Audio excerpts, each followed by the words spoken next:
Hey, nerdy sports fan here. We're into week 17 NFL action. That's right, the week that doesn't really matter.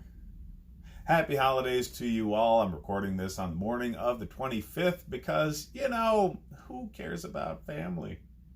Obviously, you don't either since you're watching me. Anywho, we have the Browns going to visit the Bengals. And man, I am so sorry for Ohio football fans. Every time this matchup happens, I really am. Like, one of your cities is going to be slightly happier than the other for all of a day or so after, this victory for you. And then you're going to remember that your team is your team and missing the playoffs again. And I'm sorry, I truly am. As a Bills fan, my team was terrible for a solid 20 years. But at least we had that great Super Bowl run leading up to that. And now we're looking good again. And the Browns and the Bengals they haven't really had any of that for as long as I can remember. So I am terribly sorry. You fan bases don't deserve what these teams are doing to you. Either way, let's get into the matchups. So if you still have fantasy going, great, you're in the finals. You're in the championship round here. I'm sorry that your league actually goes to week 17 because that's kind of crap. But, this is where you got to make your money. So the main players in this game that you're going to want to focus on are the running backs, Nick Chubb and Joe Mixon. Kareem Hunt might still be available in some leagues. All he does is vulture touchdowns. He's very touchdown dependent, but he's very useful in a game like this because the Bengals' rush defense is god-awful. And any running back is going to be useful against them. So I would anticipate that Kareem Hunt is a viable play in this game. As far as receivers go, TJ Boyd and Jarvis Landry are the only ones that have any sort of consistency on either side of the ball. So if you're playing anyone else on either team, it is a severe risk. Let that be known right off the jump here, because whereas there's likely going to be fantasy points to be had from the receiving core on either side, there's no consistency to it whatsoever. So receivers are always kind of a risk play. They're a very dependent position. That's why everybody wants to key in on number one targets. And number two and number three targets are only really viable on teams that have high-powered spread-type offenses. Because now, I remember back in the day when Peyton Manning was in Indianapolis, I would take Brandon Stokely all the damn time. He was a number 3 wide receiver on that team, so people didn't really think too much about him in the draft, but he would put up the numbers of number 1 receivers for bad teams that were drafted way ahead of him because Peyton Manning was Peyton Manning. So you don't have that here with either team. So it's become game plan, matchup, and both defenses are crap, both offenses are crap, so matchup game planning is really just the running game on either side. It's a mess. So if you're relying on fantasy production from this particular game, if you don't have one of the number 1 wide receivers on either side, it is a severe risk. And if you have one of the running backs, great. Mixon and Chubb are likely to blow up both because they're going up against crap rush defenses.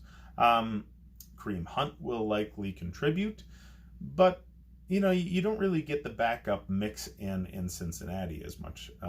Gio Bernard here and there will do well, but he doesn't exactly get the attention that Kareem Hunt would from his own offensive coordinator.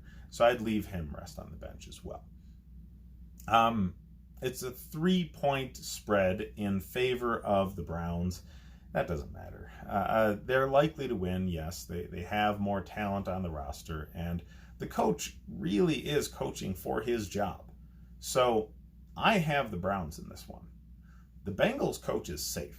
All right, Zach Taylor will get another season because the front office has to understand that this roster is truly bereft of talent. You have nothing to work with in Cincinnati, so you can't blame the coach for this performance, at least in year one. Once you get some more players that are really his style, and you get rid of some of the old guard that have underperformed, like Andy Dalton, then you can start to assess what the coach is doing. But I don't know. The GM likely doesn't have any pressure. The coach likely doesn't have any pressure. The ownership in Cincinnati is, they're very good about giving people a lot of time. Marvin Lewis got all the time in the world. It's the ownership is the issue there. It's going to be very, very difficult for Zach Taylor to build something because of bad ownership. The guy just doesn't do things the way things are done in the NFL anywhere else. And because of that, players know and they don't want to stay there. So you have to build a young team that wins quickly and hope that means some players will re-sign and you'll be able to get one or two key free agent positions. It's not going to be top tier free agents either. It's going to be second and third tier free agents that just fill holes. So your top tier talent absolutely needs to be drafted talent. You cannot get free agents to go there. You can't get players to waive trade clauses to go there. So it's going to be difficult for Zach Taylor, and I think the ownership knows that. So they're going to hold on to him forever, just like they did Marvin Lewis. But yeah, Freddie Kitchens really is coaching for his job.